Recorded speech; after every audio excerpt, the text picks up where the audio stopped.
Coming up next on the Jeff Crilley Show, she's running for the State Board of Education. She'll share her journey next.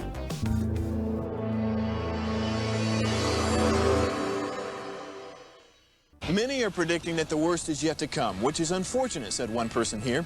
Until now, they've enjoyed the reputation of being the nation's icebox. Watched a burglar in his home this morning by webcam. As a journalist of over 25 years, stories are what make my world turn. Reporting live from the Dallas newsroom tonight, Jeff Crilley, Fox 4 News. But in 2008, I took the jump from my familiar life and started a PR firm from my home. We're talking about anyone with a camcorder like the one I'm using becomes a television network. We started slowly growing the company, and we now have over 100 clients, and we've branched into the world of live digital broadcasting. I now own 8 different TV studios and have a huge team, and the stories that I now get to share are sometimes the most important of my life. Life has a funny way of coming around full circle. This is the Jeff Crilley Show. Well, I think you'll agree with me that the job of being an educator has never been more difficult. First, we got through COVID. Now we're dealing with kind of a pandemic of mental health issues in schools.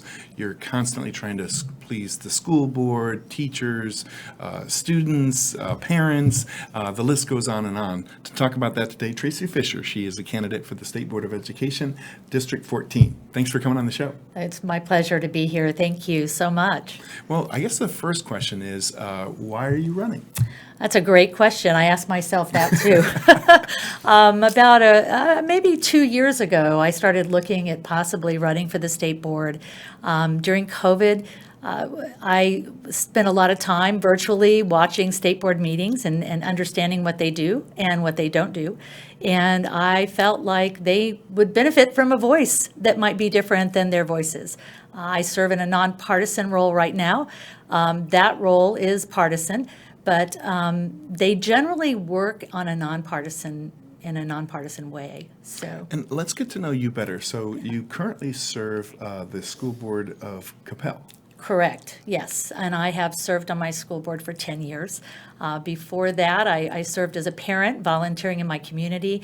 I waited till my kids had graduated to get on the school board there because, my kids were precocious and I wanted them to have their schools and enjoy that experience on their own without their mother being in charge, on the school board. So I had gone to school board meetings for about 6 years. I really didn't want to be on the school board, but again, watching, I saw and heard some things that I felt like they would benefit from my experience and my thoughts. And when you decided to run, did you know that you would be campaigning across 19 different counties? No. Well, actually, I was in a different district.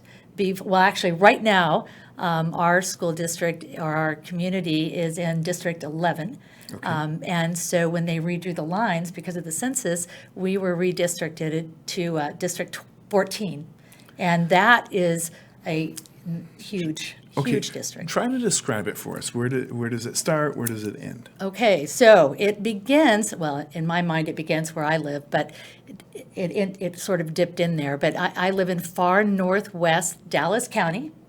And the district extends through everything north of 635 and west of Marsh, and then it goes all the way into Denton County, Wise County, goes on up to the Red River, Montague and Clay counties, Jack County, and then we start with all those tornado counties we hear about before when the weather gets bad. We've got Palo Pinto, Erath, Eastland, Mills, on down into McLennan where Waco is, and then it kind of scoops up Hill County and then Navarro and then into Ellis County and then finally at just the northeast tip of Johnson County. Wow, you're putting a lot of miles on the car. Yeah, it's a big district. It really is. We're going to show some pictures because as you're out campaigning, I'm sure you're learning so much about the district and the needs of parents and teachers and students. Let's go ahead and put some of the pictures in. Tell us what we're looking at here. Right there, we just, this was this past weekend. I was in Comanche.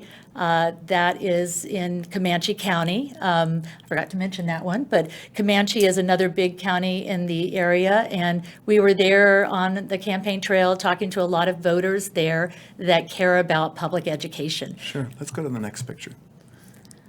Who's that? That is his name. Oh gosh, what's his name?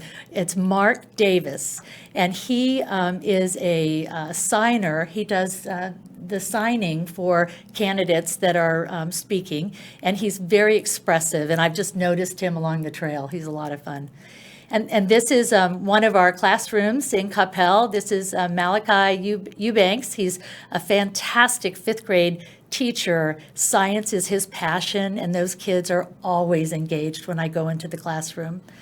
And then here we've got a young man from Ellis County. I was at a tennis match I went to at the end of a long day of talking to voters, and we sat for an hour until he had to leave, and we just chatted about public schools. And he told me he was interested someday in getting into politics. So that was really interesting. And this was the first day of school in Coppell. This little girl was leaving school for the day, and she had had a great day. Wow. So what are you learning as you're out on the campaign trail? What are you hearing that you didn't know already? Well, I think I'm just learning about rural counties that are different from the suburb that I live in, right? I was actually born in Hereford, Texas, and I lived in Hereford, I lived in Harlingen, I lived in Waco, at Conley Air Force Base. My dad was military, and then we were in San Antonio while he was traveling over and spying in Vietnam, and when he came back, we went to Germany and Belgium. But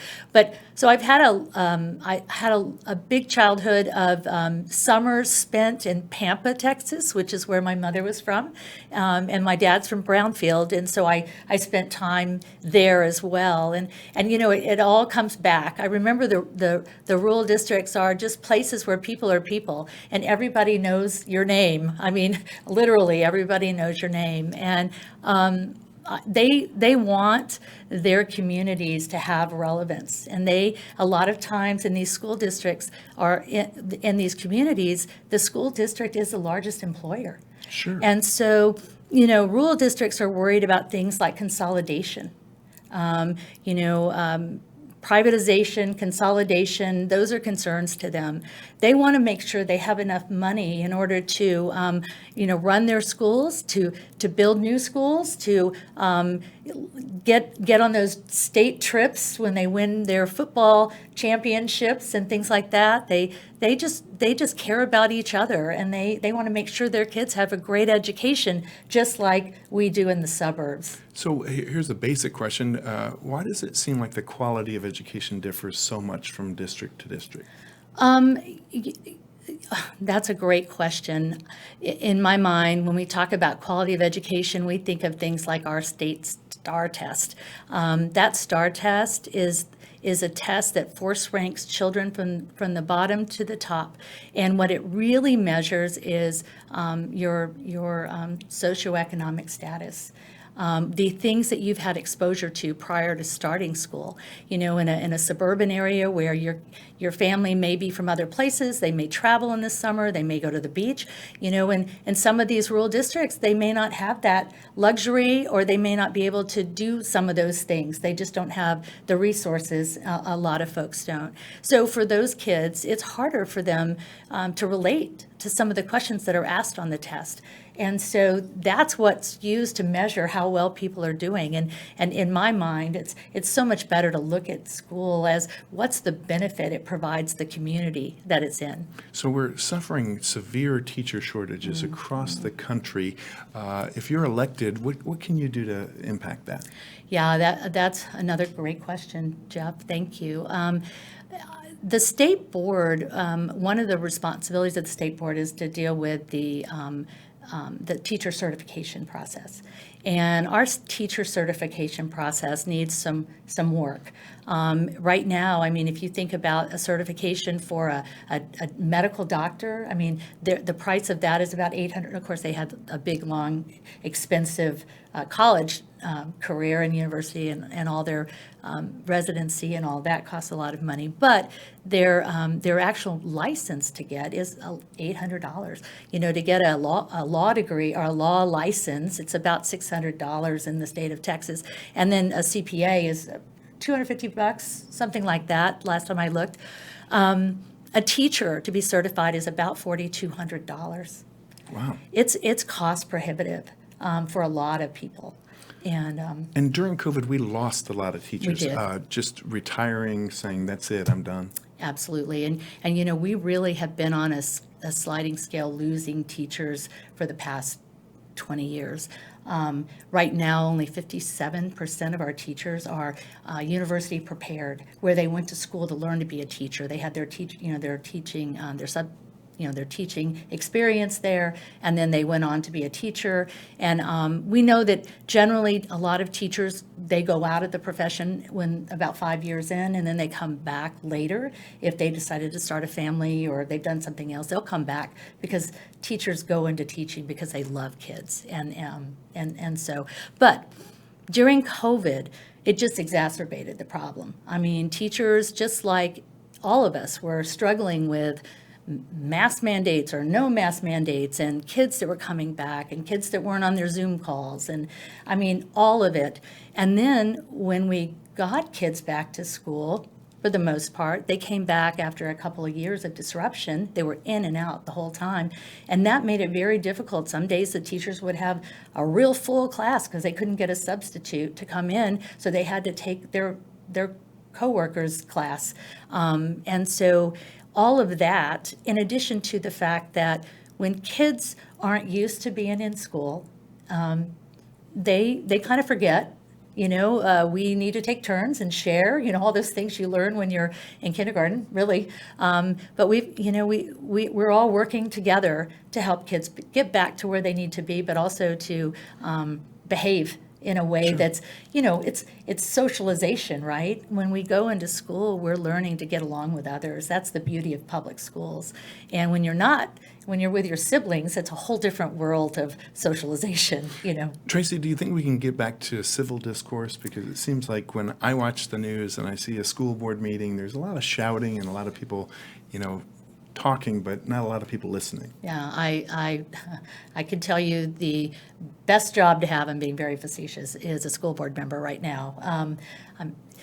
Actually, it is a very rewarding job, but what's happening now is extremely political, and it's hurting our kids, and it's hurting our communities, and it's hurting each other. And I do believe that we will get back to civil discord. It may take an election. When the election's over, right now everything's pretty heightened. I guess when this election's over, there'll be another election. So it's a cycle, right? But I think what's really important are those parents that are in communities who love their schools to get to those school board meetings and talk about what great places they are. What I'm excited about right now is our parents are coming back for the first time in a couple of years into the classrooms volunteering. I caught a couple of parents the other day volunteering in a hallway, and they were setting up for a book fair. It was super exciting. They were so excited to be there. Sure. So if there's a parent out complaining about their school district, volunteering is a good way to make a difference. Absolutely. That's what I did as a parent. I got in there and figured I'd try to help in some way. I wanted to know what school is like now that it'd been a little while since I'd been in school. And, I found myself involved and engaged in a lot of different things that help the schools. I started a parent group in our school district to help lift the education quality. It was good, don't get me wrong, but I wanted us, that STAR test, what it does is it raises the floor a little bit and it lowers the ceiling a lot. And all kids, every single child, no matter where they perform on that STAR test, the way we can really tell that they're getting a great education and that they're engaged, which is what it's all about. They need to learn and be engaged, is do they run into school as fast as they run out? And that little girl I had to catch because she was going kind of slow getting out of school. She loved it so much. That's a great way to end this segment. We're going to end with your website, which is tracyfisherfortexas.com. Tracy, thanks for coming on the show. Thank you so much. It was a pleasure. That's it for now. We'll see you next time.